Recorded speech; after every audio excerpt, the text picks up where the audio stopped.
चलिए अगले हफ्ते बाजार के क्या ट्रिगर्स होंगे ये भी ज़रूरी है। हमारे साथ विनी मोतीवाला हमारी सहयोगी जुड़ी हुई हैं, वो बताएंगे विनी किन फैक्टर्स पे अगले हफ्ते में नज़र रखें।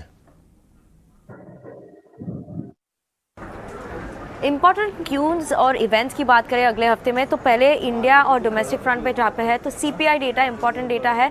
जून 13 को सीपीआई डेटा है, जून 14 को डब्ल्यूपीआई डेटा है। और आगे जाते हुए नेक्स्ट वीक में लॉक इन पीरियड्स जो है एलआईसी की और एज वेल एज डिलीवरी की, इन दोनों की lock in period next week खुल रही है। तो एंकर लॉक इन पीरियड जो है वो खुल रही है। तो 13 जून को एलआईसी की लॉक इन पीरियड है और 20 जून को डिलीवरी की lock in period, anchor lock in period खुल रही है। तो ये इंपॉर्टेंट एक है जहाँ पे ये स्टॉक्स की भी फोकस में हो सकते हैं। उसके अलावा जो इंपॉर्टेंट ग्लोबल फ्रंट पे क्यूज है और इवेंट्स है, एफओएमसी मीटिंग है 15 जून को यूएस में, तो इंपॉर्टेंट डेटा पॉइंट है। इनिशियल जॉबलेस क्लेम्स और इंडस्ट्रियल प्रोडक्शन डेटा भी है नेक्स्ट वीक में यूएस मार्केट्स में, जो इंपॉर्टेंट फैक्टर है वॉच आउट करने के लिए। उसके अलावा यूके मार्केट में मंथली जीडीपी डेटा आती है यूके की, as well as industrial production data है। ये इंपॉर्टेंट 2 डेटा पॉइंट्स है यूके में। और एक इंपॉर्टेंट है जो है बैंक ऑफ इंग्लैंड की रेट डिसीजन भी आने वाली है, वहाँ पे भी रेट हाइट एक्सपेक्टेड है। जून 16 को बैंक ऑफ इंग्लैंड की रेट डिसीजन है, तो ये एक इंपॉर्टेंट इवेंट यूके में है। उसके अलावा चाइना में इंडस्ट्रियल प्रोडक्शन डेटा है जून 16 को।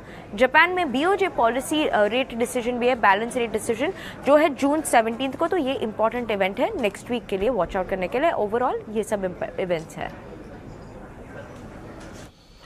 विवेक, आपने शुरुआत में ही बात करी थी कि एफओएमसी जो मीटिंग है उस पर थोड़ा सा ध्यान रखना चाहिए। हमारे दर्शकों को ये बताएं कि किस तरीके से किस तरीके का डेटा एक्सपेक्टेड है और किस तरीके के मूव्स लेने चाहिए अगर किस तरीके का डेटा आता है उस पर। देखिए उत्कर्ष, मुझे लगता है कि 50 बेसिस पॉइंट तक रेट हाइक मार्केट में फैक्टर्ड इन है।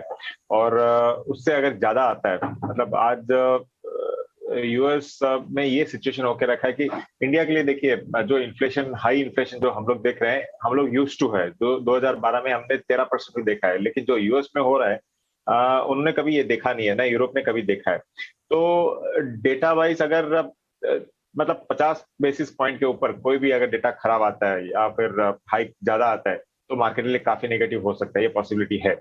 और अगर 25 एक आता है तो मार्केट इसको पॉजिटिवली लेगा।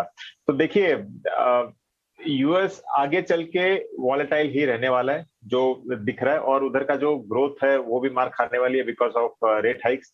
तो उसका रिजल्ट ये हो रहा है कि एफआई का सेलिंग लगातार यूएस और उसके कारण इंडिया में भी मतलब उधर लॉसेस हो रहा है करके इंडिया में भी सेलिंग चालू है। तो जब तक ये सेलिंग चालू रहती है तो हमारे मार्केट में मैं थोड़ा सा स्केप्टिकल रहूंगा। और आगे चल के देखते हैं अब फेड क्या करता है अगले हफ्ते। चलिए।